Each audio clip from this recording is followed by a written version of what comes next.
کیا کہنا بریانی کا، اور میرا میزبان مجھے تکتا رہے، میری تعریف نہیں کر رہا، مرغی کی تعریفیں کیے جا رہا ہے، کسٹر کی تعریفیں کیے جا رہا ہے۔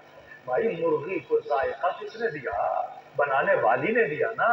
تو بورجی کی تعریف کرتے ہو یا مرغی کی تعریف کرتے ہو؟ شکریہ اس کا ہوتا ہے جس نے بنایا ہے نا۔ تو اللہ کہتا ہے عجیب بندہ ہے، بنایا میں نے ہے، تعریف بناوٹ کی کر رہا ہے، بنانے والے کی کیوں نہیں کر رہا؟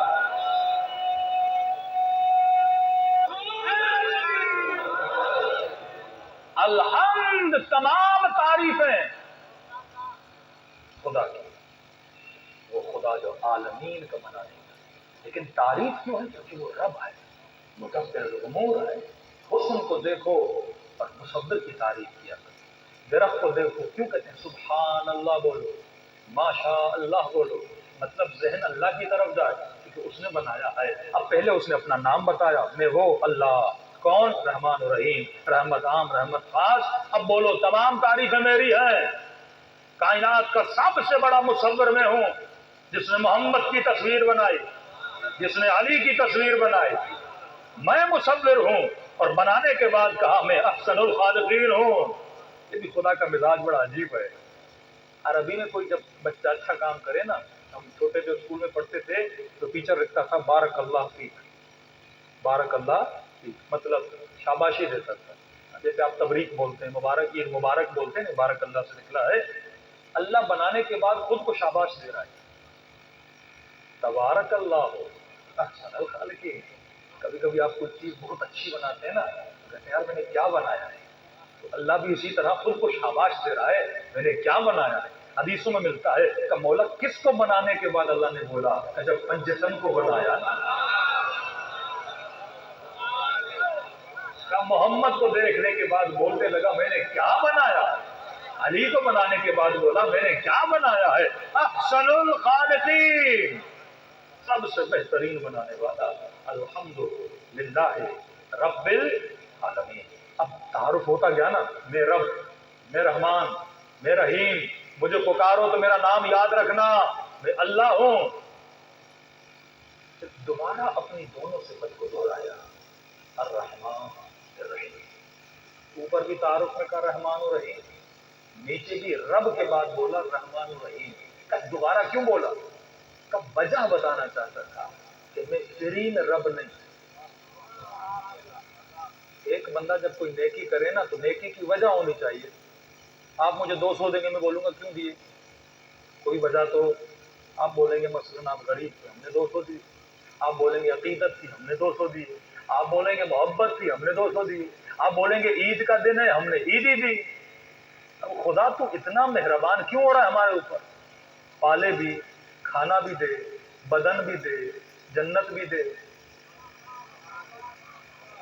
اگر میں تیرا شکریہ ادا کروں تو بنتا ہے، لیکن اس شکریہ کے نتیجے میں پھر مجھے جنت بھی دے۔ عجیب ہے، کہا کہ میں رب ہوں کیونکہ میں رحمان ہوں۔ اس مثال کو روایت سے سمجھانے کی کوشش کروں۔ مولا فرماتے ہیں ماں 9 مہینہ بچے کو پیٹ میں رکھتی ہے، بچہ ماں کو کچھ نہیں دیتا، صرف لیتا ہے، ماں کا خون پوچھتا ہے، دیتا کچھ بھی نہیں۔ بچہ 9 مہینے تکلیف کے علاوہ ماں کو کچھ بھی نہیں دیتا۔ پیدا ہوتا ہے اذیت، ماں اس کی گندگی صاف کرے، سینے سے دودھ پلائے، خون جو دودھ خون سے بنتا ہے نا، یعنی جب تک یہ بڑا ہو یہ لیتا رہتا ہے، لیتا رہتا ہے، ماں کو کچھ دیتا نہیں ہے۔ کہ کبھی تم نے سوچا جو اتنی تکلیف دے پھر ماں تکلیف کو جھیلتی بھی ہے اور اس بچے کے لیے مرتی بھی ہے، کیوں؟ کہ اگر وہ اپنی رحمانیت سے تھوڑا رحم ماں کے دل میں نہ ڈالتا کوئی ماں بچے کو نہ پالتی۔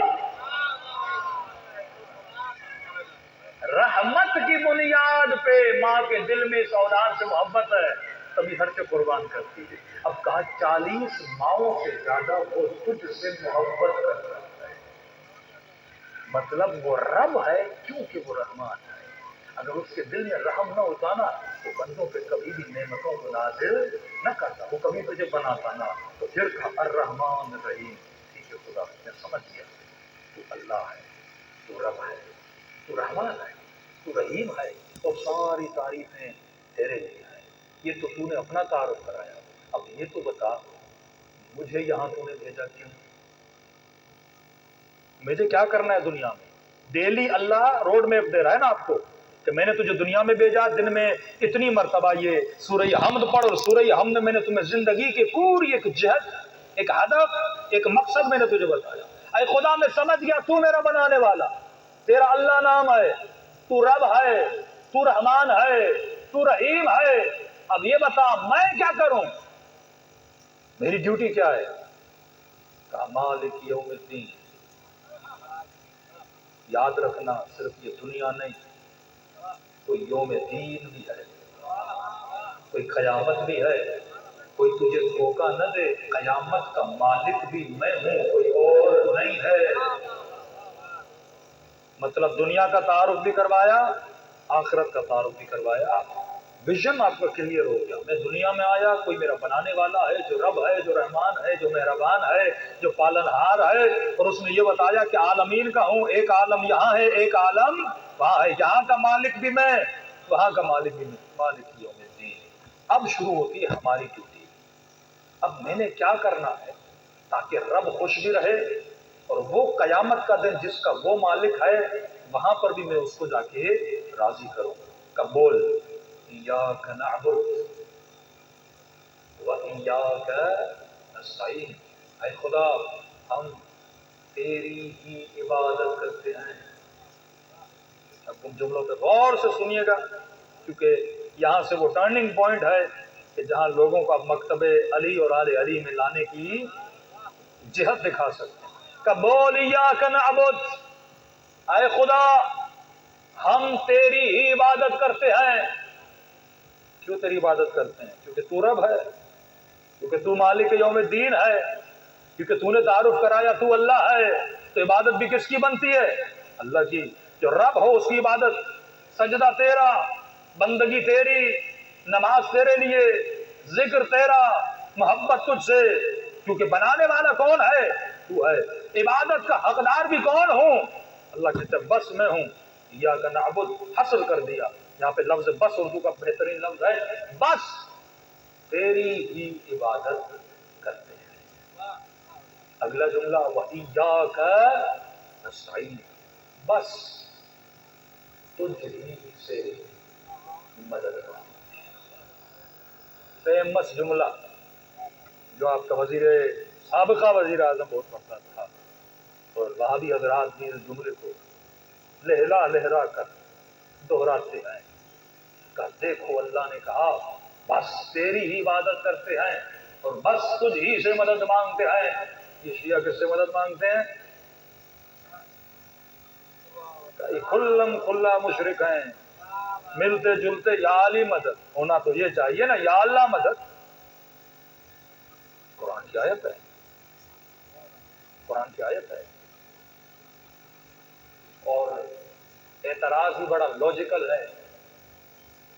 یہاں پہ آگے بتا دیتے ہیں، اب یہاں آئیں بائیں تو آپ نہیں کر سکتے نا، قرآن کی آیت ہے، ترجمہ قرآن کا واضح خدا نے بیان دیا، ایاک نعبد تیری عبادت کرتے ہیں، تیرے علاوہ کسی کی نہیں، وَإِيَّاكَ نَسْتَعِينُ تجھ ہی سے مدد مانگتے ہیں، اور بس تجھ ہی سے مدد مانگتے ہیں۔ ہے کوئی جواب؟ تو شیعہ کیسے ہو بھائی؟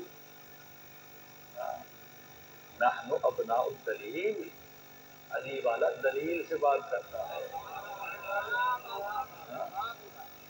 اب فلسفے نہ گاڑو، قرآن کتاب ہدایت ہے، تو سورہ حمد کو جب اتنی مرتبہ پڑھنا واجب ہے تو جواب بھی سورہ حمد میں ہونا چاہیے۔ اگر نہیں ہے تو ہم سے دوسری صورتوں میں جا کر دیکھیں، لیکن کیونکہ اسی صورت کو اتنے ٹائم پڑھنا واجب قرار دیا تو اللہ پر ہے، تو مجھے کوئی جواب اسی سورہ حمد میں دے۔ تو کئی جوانوں نے آگے مجھ سے بھی پوچھا، میں نے کراچی میں بھی یہ تقریر کی اور کچھ حضرات نے جواب بھی دیا، کیونکہ محمد علی مرزا صاحب کو ہم نے خطاب کیا، اس نے جواب بھی دے دیا ہے، کیونکہ تھوڑا غصے میں اس نے جواب دیا مجھے۔ کوئی غصے کرنے کی ضرورت تو ہے نہیں، ہم پیار میں بات کر رہے ہیں، آپ بھی پیار میں بات کریں۔ کچھ نے تو کہا اس نے صحابہ کی توہین کر دی ہے، قرآن کے ترجمے سے کسی صحابہ کی توہین؟ اگر ترجمہ غلط ہے تو آپ ہمیں وہ بتا دیں، ترجمے میں کیسی توہین ہو جاتی ہے، ایاک نعبد ایاک نستعین۔ میں نے کہا ایک چھوٹا سا سوال ہے، ایاک نعبد ایاک نستعین، اے خدا ہم تجھ ہی سے مدد مانگتے ہیں۔ میں نے کہا اتنا سا سوال ہے، مفتی سے کرو، مولوی سے کرو، کس چیز میں؟ اس پہ وہ غصہ ہو گئے کہ یہ کون سی بچے گانا بات ہے۔ میں نے کہا سوال تو سوال ہے، بچہ بھی آپ سے سوال کر سکتا ہے، ہمیں بچہ ہی سمجھ لو۔ تجھ ہی سے مدد مانگتے، سوال ہے کس چیز میں؟ کس چیز میں تجھ سے مدد مانگتے؟ اگر جواب یہ آئے ہر چیز میں تو پھر ماں سے مدد نہ مانگو، ڈاکٹر سے مدد نہ مانگو۔ یہ کیسی ان لوگوں؟ میں نے کہا بات تو ہے، اللہ نے کہا بس تجھ ہی سے مدد مانگتے ہیں، تو کوئی بریکٹ تو کھلنا چاہیے نا، میں کس چیز میں اللہ سے مدد مانگتا ہوں؟ ویسے تو اللہ مسبب الاسباب ہے، یہ سانسیں بھی لے رہے ہیں تو اس کی مدد سے، یہاں مانگنے کی بات ہے کس چیز میں؟ اگر یہ بولو گے ہر شے میں تجھ ہی سے مدد مانگو ہے، پھر ڈاکٹر سے مدد نہیں مانگنی چاہیے، پھر سواریوں سے مدد نہیں مانگنی چاہیے، پھر گاڑی سے مدد نہیں مانگنی چاہیے، ہر شے میں یہ بولے کہ اللہ تو میری مدد فرما۔ کس چیز میں؟ یہاں پہ وہ غصہ ہو جاتا ہے۔ میں نے کہا جواب خدا نے دینا ہے۔ مثال کے طور پہ ایک بچہ سامنے بیٹھا ہے، میں سے کہتا ہوں بچے بیٹھ جاؤ، کوئی بھی کام ہو مجھے بتانا،